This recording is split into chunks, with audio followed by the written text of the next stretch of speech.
Kosgi bus స్టాండ్లో mobile phone పోయిందని చెప్పేసి అని బుజ్జిబాయ్ అని ఒక ఆమె కోస్గి ఆమె కంప్లైంట్ చేయడం జరిగింది. దాని మీద మేము కేసు నమోదు చేసుకొని దర్యాప్తు చేస్తున్నాము. తర్వాత మళ్ళీ నెక్స్ట్ డే కూడా 3rd తారీఖు నాడు కూడా ఇంకో మొబైల్ పోయిందని చెప్పేసి వేరే వాళ్ళు కూడా కంప్లైంట్ ఇచ్చారు.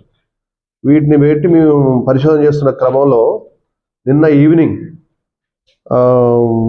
ఎల్లప్ప అని ఒక అతను, అరవింద్ అని, వీళ్ళిద్దరు కూడా తమ ఆటోలో వచ్చి సస్పిషియస్ సర్కమ్స్టాన్స్లో అక్కడ బస్ స్టాండ్ ఉండే వాళ్ళని విచారించి చేస్తే ఈ మొబైల్ ఫోన్లు రికవర్ అయినాయి.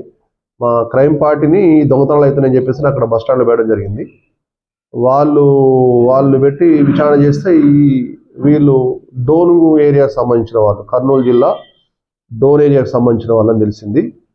వీళ్ళని మేము విచారణ చేస్తే నిన్న సాయంత్రం బస్ స్టాండ్ పట్టుకోవడం జరిగింది. వీళ్ళు విచారణ చేస్తే వీళ్ళ దగ్గర మనకు మా కేసులో కోస్గి పోలీస్ స్టేషన్ సంబంధించిన కేసు కాకుండా 2 మొబైల్ ఫోన్లు కాకుండా అండ్ షాద్నగర్ సంబంధించింది ఒకటి, తర్వాత మొత్తం 10 మొబైల్ ఫోన్లు వీళ్ళ దగ్గర ట్రేస్ అవుట్ చేయడం జరిగింది. వీళ్ళని ఇంకా విచారణ చేస్తున్న క్రమంలో వీటి చేస్తే ఏంటంటే వీళ్ళు గతంలో కూడా సైబరాబాద్, జడ్చర్ల, మహబూబ్ నగర్, కొడంగల్ ఏరియాలో కూడా అండ్ నారాయణపేట ఏరియాలో కూడా వీళ్ళు దొంగతనాలు చేసినా తెలిసింది.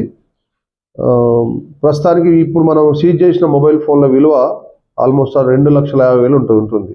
ఆల్మోస్ట్ కాస్ట్లీ ఫోన్స్ అన్నీ. వీళ్ళ చరిత్ర ఏంటంటే వీళ్ళు ఇట్లే అంటే ఆటోలో లేకపోతే వెహికల్లో ఏదైనా వచ్చేసి మనం ఆదమర్చే టైంలో బస్ స్టాండ్లలో ప్రయాణికులు వాళ్ళు బస్ ఎక్కే సమయంలో వీళ్ళు వాళ్ళ బస్ ఎక్కే టైంలో వాళ్ళు బిజీ ఉంటే కాస్ట్లీ ఫోన్ చూసుకొని అబ్జర్వేషన్ చేసేసి వీళ్ళు దొంగతనం చేస్తారు. వాళ్ళు నిన్న పట్టుకోవడం జరిగింది. వీళ్ళని ఈరోజు రిమాండ్ తరలించడం జరుగుతుంది.